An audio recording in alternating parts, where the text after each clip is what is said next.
I heard one person describe their relationship with money this way.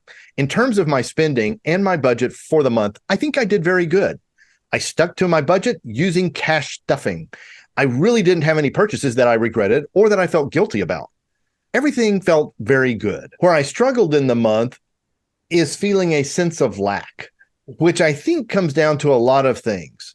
It's not actually tied to how much I'm earning, it's really tied to my self worth.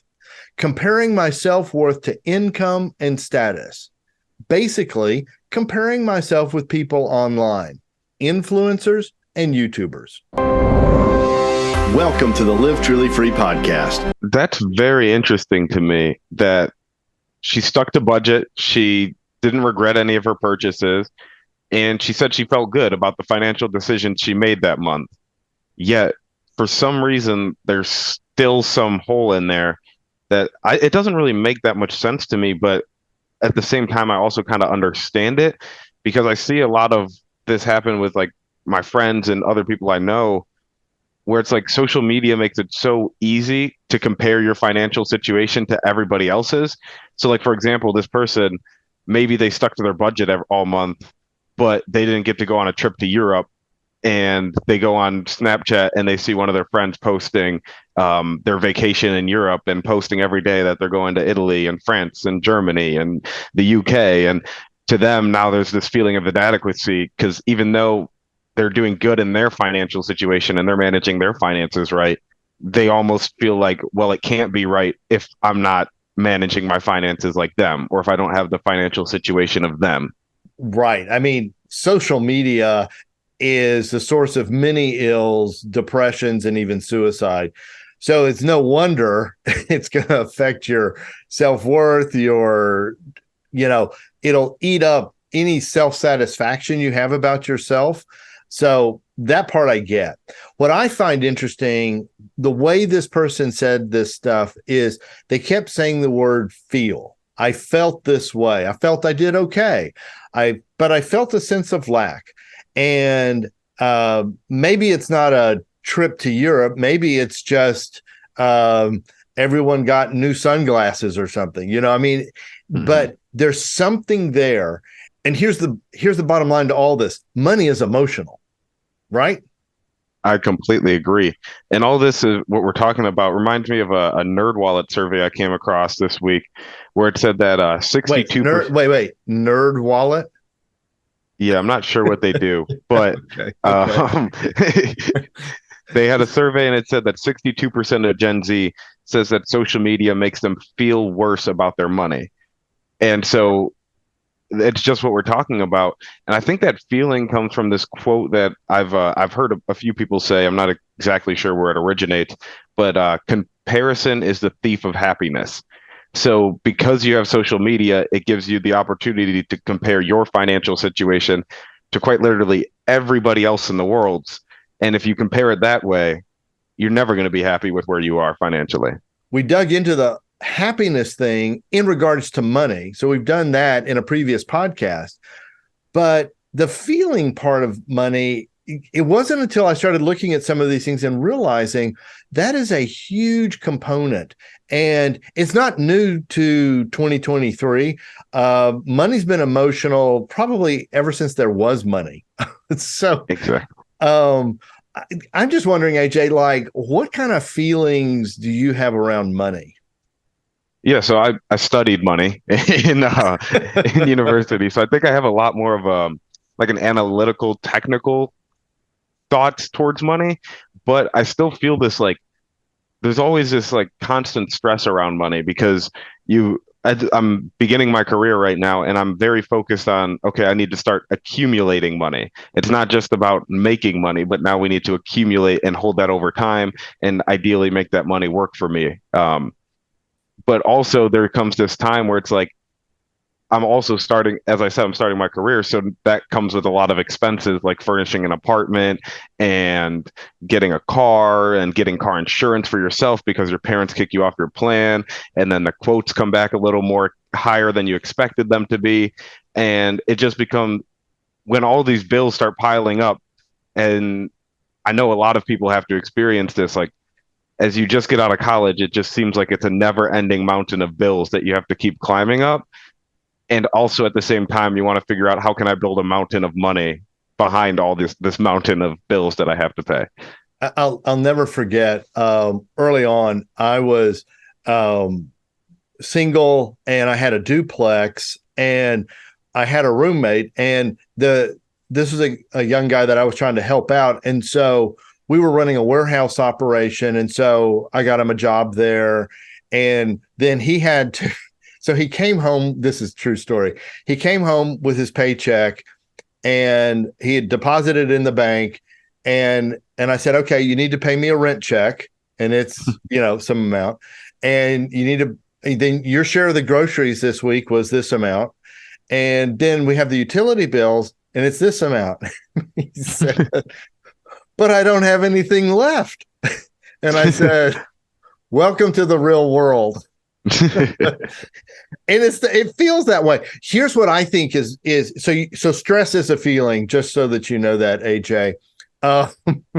It's not an analytical thing. It's a feeling.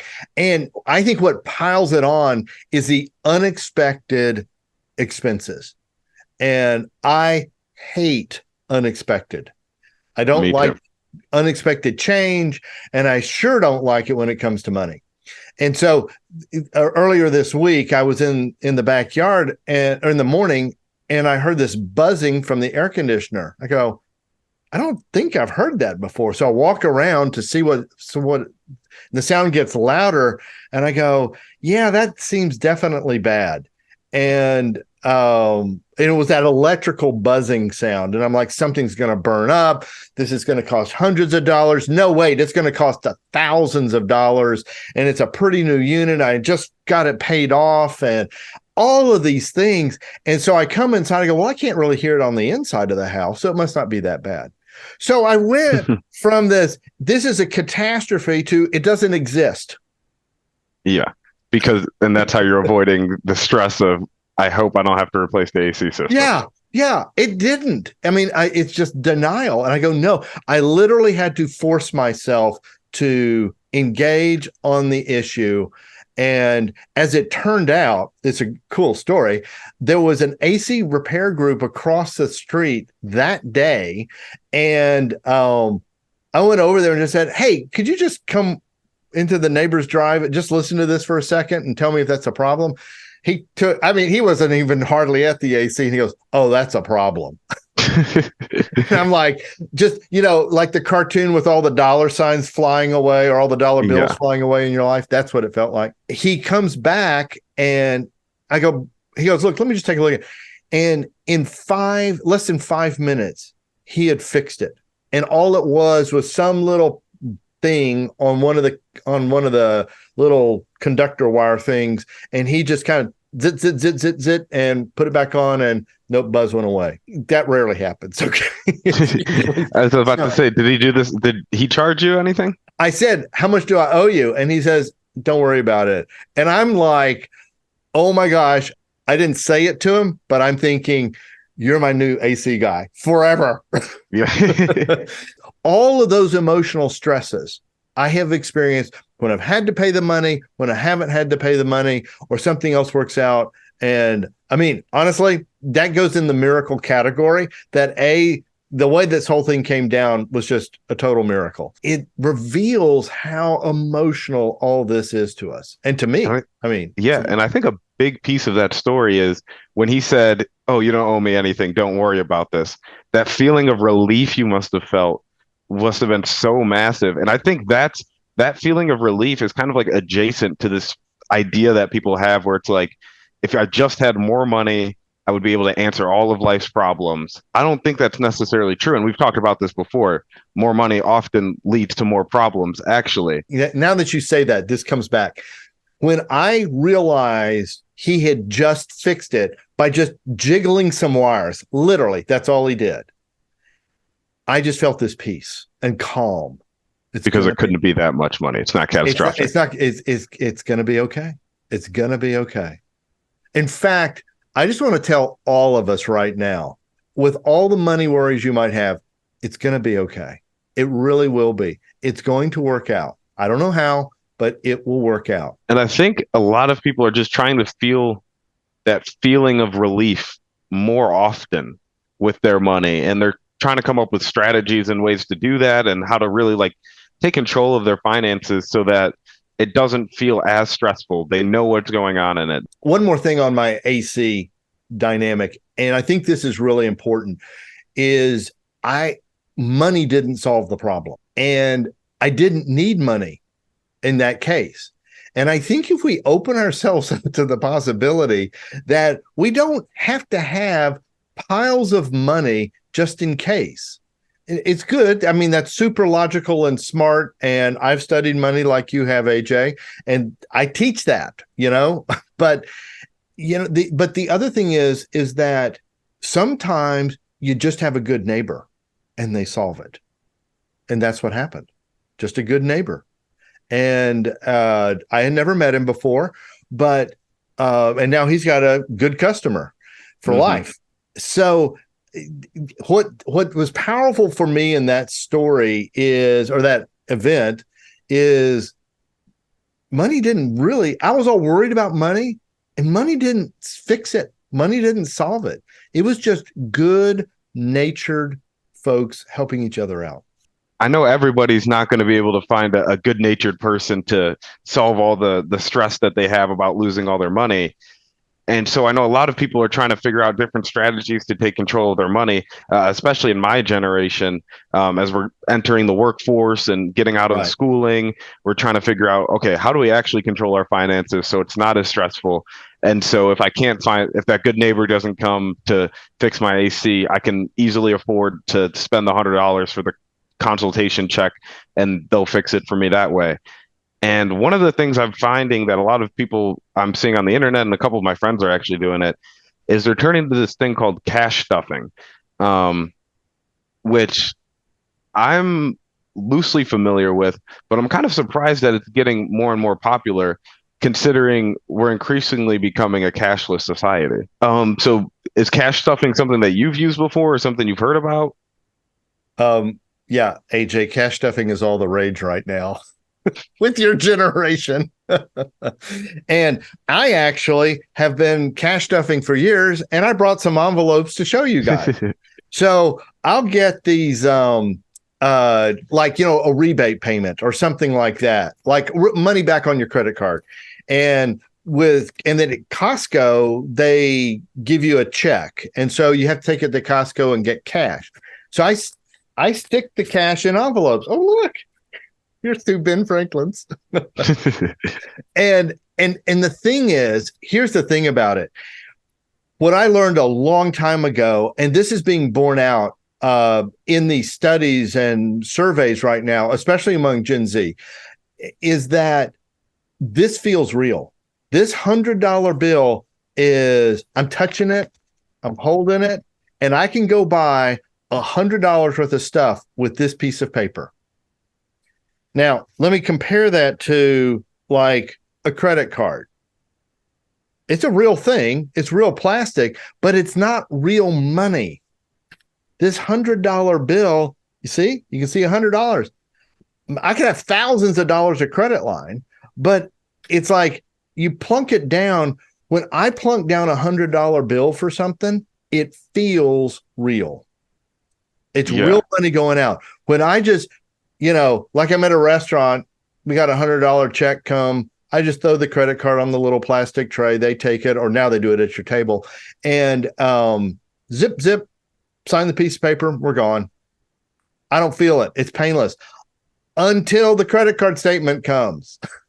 Yeah, and you see that big number leave your checking account for.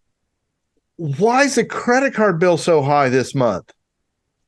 Because I paid a lot of $100 bills out there with a credit card. And I think the move back to cash is very, very interesting. I get that feeling, but what about the benefits of credit cards? Like, I know a lot of them now, because they're all competing with each other. They're all offering all types of perks. Like, I just got an airline credit card so I can get airline miles and eventually, start flying for free. I know a lot of credit cards offer cash back. Hotels do credit cards. Gas companies are doing credit cards that can save you money on your gas. So a credit card is giving you a lot of opportunities to save money and, build up perks that kind of fit right within your lifestyle. Another one I'm thinking about, my sister, she just got her first credit card and they gave it to her with interest free for the first year. So basically, it just functions as a debit card, and if she can't pay, if she doesn't want to pay off the whole balance, she can just carry it over and not have to pay any interest on that. So don't credit cards don't they help consumers a lot if they're able to overcome the temptation of how easy it is to swipe it? Well, okay. What I'm holding up here is cocaine. I'm holding a credit card. For those of y'all listening, I was holding $100 bills and I'm holding a credit card on the video. Look, we're going to get your sister. This is the credit card company. We're going to get your sister hooked on credit cards. It's not like a debit card. If you don't have the money in your bank account, you can't, it'll say declined. But as long as you've got credit, you can charge up to that credit limit. And we're not going to charge you interest so that you get used to just making the minimum payment, because we make a fortune when you don't pay off the bill 100% every single month. And it takes immense discipline. One of the things, and I've got that. I've got the training like you do, AJ, but I'm going back to cash, especially when I travel, because I don't want to come home and then 8 weeks later pay the bill for my travel. I want it done. Now, I do charge a few things like a rental car you have to do, or lodging and some things like that. But a lot of that's paid in advance anyhow, like Airbnb. You've paid for it in advance. So I want the bill. I don't want a bunch of bills coming in after the trip. And I've got all my envelopes are full of cash. So, but when I have to pull out $100 bill and put it down for a meal, man, I better be buying a lot of people dinner.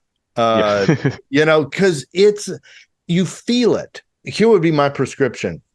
Whether you're an entrepreneur, you're Gen Z, whoever you are, don't use credit cards until you've operated from cash and you've been paying cash. You need to get into the habit of understanding the value. Got it. And kind of building your lifestyle off those cash payments. And then you eventually, maybe once you're ready for it, you transition to a card to take advantage of those benefits like airline miles or getting some cash back, but maintaining the same exact spending habits you had as if you were handing over cash. Right. I may be one of the most efficient, we'll say, people with spending money and getting good value and taking this $100 and stretching it as far as it can possibly go. Okay. I can't tell you how many times I've walked out of Costco with more in my basket than I went in that I was going to buy. And then I do the same thing at the store. I can't tell you how many times the credit card statement comes and I'm like, how did this number get so big? And I start looking down and I go, oh, well, you dropped $300 at Costco here and you dropped $250 here. That's $550. I'm like, well, what the heck did I buy?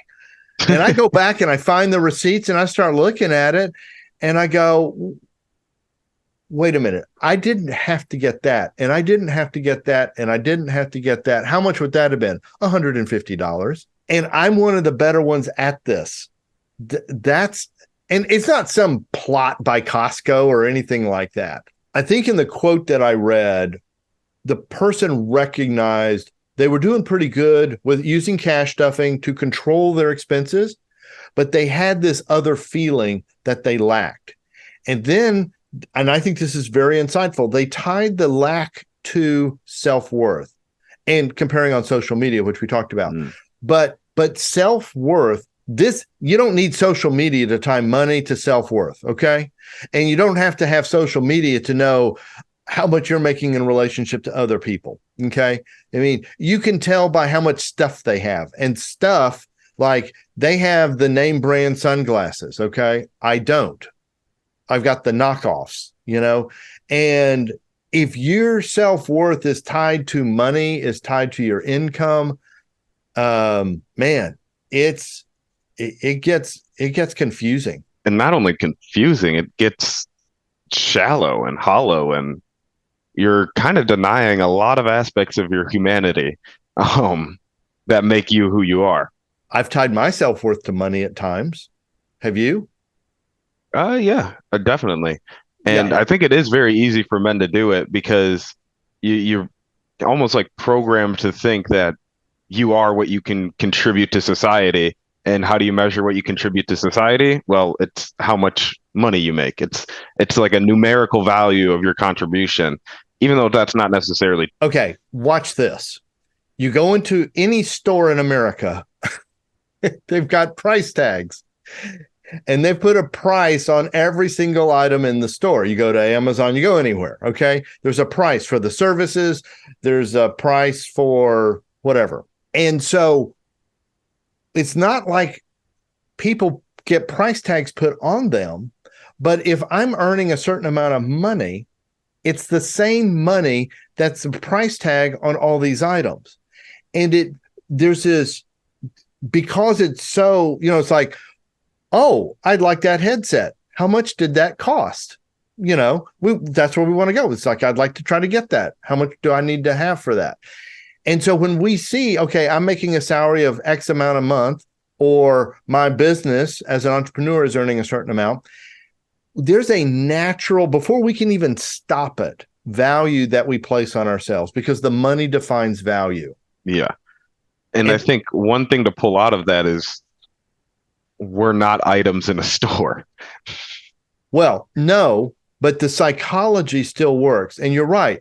And I think this is more problematic with men is that we as men have a greater tendency to associate our value based on what we do, or our identity. Actually, it's not our value, it's our identity. Well, if my identity is based on what I do, and then we value things with money, would I have more value, self-worth, let's just say it that way, if I'm in a higher paying job? I think that's very flawed thinking if you say yes to that. The impact on human beings is, I would say, much more valuable. Well, let's go a little deeper with that, because it's fulfillment that you get. It's joy that you get.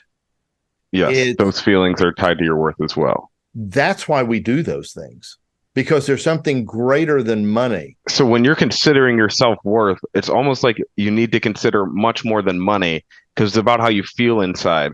Because as we've talked about before, money isn't necessarily going to change your feelings. And you have to really focus on what feels right to you and what makes you feel better about yourself, rather than just the price tag of yourself. Because if you're doing that, then you're selling yourself short in a way. Yes. When it comes to money, I think you've got to figure out the right feelings for you to have.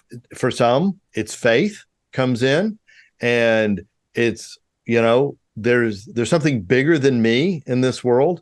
We live in a society, and I think this is a fairly true statement, at least in my life experience, that there seems to be more and more emphasis on money, and less emphasis on things that really matter.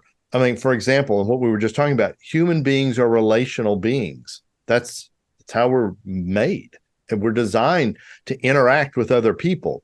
And we discovered in the pandemic and the shutdown, it didn't work out real well when we were shut off from people. We all got really crawling the walls kind of thing. And so yes, I think you've got to get money in the right perspective and have the right feelings toward it. And you definitely need to disconnect self-worth from money and how much you have, how much you accumulate. What we talked about in a previous podcast is that you want your living covered. You want your cost of living covered. And once you get past that, once you know that you've got enough money to cover those needs and those wants, you're in pretty good shape. Yeah. So it's almost like if you just focus on money, you're kind of selling yourself short in a way when it comes to your self-worth. Like, there's a lot more to it, to being human. So I guess I can just pose it this way. It's like you need a certain amount of money to cover your living, but beyond that, you need to start focusing on other things if you really want to have a high self-worth of yourself. And so I guess, I mean, we've asked this before, George, but I'll just ask you again, how much money is enough to get to that point where it's like, I need to start focusing on my relationships and my impact in this world beyond the checks that come into my bank account? Yeah. And I think that question, each one of us needs to have a clear number. And it's going to be different for every person out there. But I think you've got to get to the place where you've got good feelings about money and you're not letting money define you or the stuff money will buy. And that's all the status items and all that kind of stuff, and trying to keep up with the Joneses. And that's not a new statement. That's an old phrase. And if it's not money that defines our self-worth, then I would like to suggest this as a place to begin for your self-worth. And it's believing you and everyone on this planet is here for a reason, that we all have something unique to bring and contribute. And I think a lifetime of study and developing, what am I here for? And how do I bring that to the world or my world? Because if I don't, and I truly believe this, that we each have something unique to bring. And if we don't bring it, nobody will, and it will be forever missed. So for more content like this one, check out this video on happiness. I know you're going to love it. And in the meantime, may you live truly free.